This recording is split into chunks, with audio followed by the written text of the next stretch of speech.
Hello student যিসকলে 2025 বৰ্ষত অৰ্থাৎ এইবাৰ কম্পাৰ্টমেণ্টেল এক্সাম দিছে সেইসকল ষ্টুডেণ্টৰ বাবে দুটা অতিকৈ গুৰুত্বপূৰ্ণ খবৰ লৈ আহিছো। তোমালোকে বহুতেই কমেন্ট কৰি আছিলা কম্পাৰ্টমেণ্ট এক্সামৰ ৰিজাল্ট কেতিয়া ঘোষণা কৰা হ'ব, কম্পাৰ্টমেণ্টেল এক্সামৰ বহিবিলাক কেনেকৈ চোৱা হ'ব, সহজকৈ চোৱা হ'ব নে টানকৈ চোৱা হ'ব, এনেকৈ তোমালোকে বহুতেই মোক কমেন্ট কৰিছে। সেই কাৰণে মই আজি এইটো ভিডিও বনাইছো।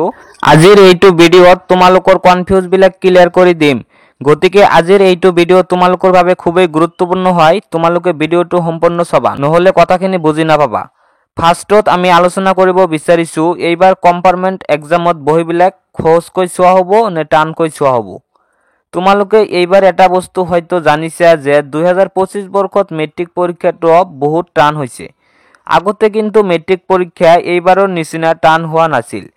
এইবাৰ সেবাই মেট্ৰিক পৰীক্ষাত বহুতো নিয়ম চেঞ্জ কৰিছে।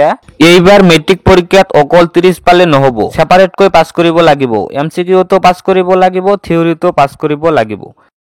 আৰু কোৱেশ্চন বিলাকো সেট কৰি দিছে যাতে বেলেগৰ পৰা চাই লিখিব নোৱাৰো। আৰু কোৱেশ্চন বিলাক অনুসৰণিৰ পৰা দিয়াই নাই, কিতাপৰ ভিতৰৰ পৰা বেছিভাগ কোৱেশ্চন দিছে। এইবোৰ নিয়ম এইবাৰ মেট্ৰিক পৰীক্ষাত দেখা পোৱা গৈছে, যাৰ ফলত ষ্টুডেন্ট বিলাকে বেছিকৈ ফেল কৰিছে। সেই কাৰণে এইবাৰ চান্স আছে এইবাৰ কম্পাৰ্টমেণ্টেল এক্সামৰ বহিবিলাক সহজকৈ চোৱা হ'ব।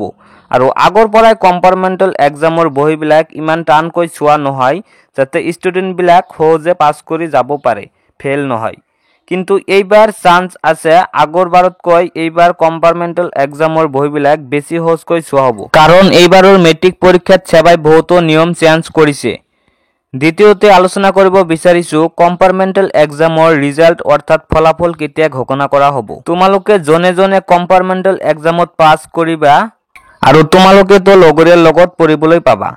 কিছুমান প্ৰাইভেট কলেজত অলৰেডি ক্লাছ আৰম্ভ হৈ গৈছে, কিন্তু কিছুমান চৰকাৰী কলেজত এতিয়াও ক্লাছ আৰম্ভ হোৱা নাই। তোমালোকে যেহেতু 2025 বৰ্ষত কলেজত এডমিশন ল'ব লাগিব, সেই কাৰণে কম্পাৰ্টমেণ্টেল এক্সামৰ ফলাফল ঘোষণা জুন মাহৰ 1 তাৰিখৰ পৰা 15 তাৰিখৰ ভিতৰত দিয়াৰ সম্ভাৱনা আছে।